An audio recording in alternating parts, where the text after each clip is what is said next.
সংস্কার করার প্রাথমিক পদক্ষেপ হিসেবে আমরা প্রাথমিকভাবে 6টি কমিশন গঠন করার সিদ্ধান্ত নিয়েছি। এসব কমিশনের কাজ পরিচালনার জন্য বিষয়ভিত্তিক অভিজ্ঞতা বিবেচনা করে 6 জন বিশিষ্ট নাগরিকের নেতৃত্বে এই কমিশনগুলো পরিচালনা করার দায়িত্ব দিয়েছি। এরপর আরও বিভিন্ন বিষয়ে কমিশন গঠন করার প্রক্রিয়া আমরা অব্যাহত রাখব। নির্বাচন ব্যবস্থা সংস্কার কমিশনের প্রধান হিসেবে দায়িত্ব পালন করবেন ডক্টর বদিউল আলম মজুমদার। পুলিশ প্রশাসন সংস্কার কমিশনের প্রধান হিসেবে কাজ করবেন জনাব সরফরাজ চৌধুরী। বিচার বিভাগ সংস্কার কমিশনের প্রধান হিসেবে দায়িত্ব পালন করবেন বিচারপতি শাহ আবু নাঈম মুমিনুর রহমান। দুর্নীতি দমন সংস্কার কমিশনের প্রধান হিসেবে দায়িত্ব পালন করবেন ডক্টর ইফতেখারুজ্জামান। জনপ্রশাসন সংস্কার কমিশনের প্রধান হিসেবে দায়িত্ব পালন করবেন জনাব আব্দুল মুহিত চৌধুরী।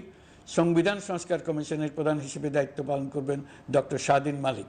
এসব কমিশনের অন্য সদস্যদের নাম কমিশন প্রধানদের সাথে আলোচনা করে ঠিক করা হবে। কমিশনগুলোর আলোচনা ও পরামর্শ সভায় উপদেষ্টা পরিষদের সদস্য, ছাত্র, শ্রমিক জনতা আন্দোলনের প্রতিনিধি, নাগরিক সমাজ ও রাজনৈতিক দলের প্রতিনিধিরা উপস্থিত থাকবেন। পূর্ণাঙ্গভাবে গঠিত হওয়ার পর কমিশন আনুষ্ঠানিকভাবে তাদের কাজ আগামী 1 অক্টোবর থেকে শুরু করতে পারবে বলে আমি আশা করছি এবং এটি পরবর্তী 3 মাসের মধ্যে সম্পন্ন হবে বলে আমরা ধারণা করছি। কমিশনের রিপোর্টের ভিত্তিতে সরকার পরবর্তী পর্যায়ে প্রধান রাজনৈতিক দলগুলোর সাথে পরামর্শ সভার আয়োজন করবে।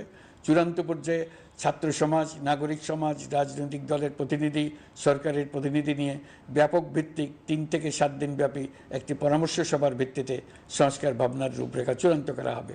এতে এই রূপরেখা কিভাবে বাস্তবায়ন হবে তার একটি ধারণাও দেওয়া হবে। এই আয়োজন জুলাই গণ অভ্যুত্থানের বার্তা বাস্তবায়ন ও রাষ্ট্র পুনর্নির্মাণ তাগিদের ঐক্যবন্ধনে গোটা জাতিকে শক্তিশালী ও আশাবাদী করে তুলবে বলে আমাদের বিশ্বাস।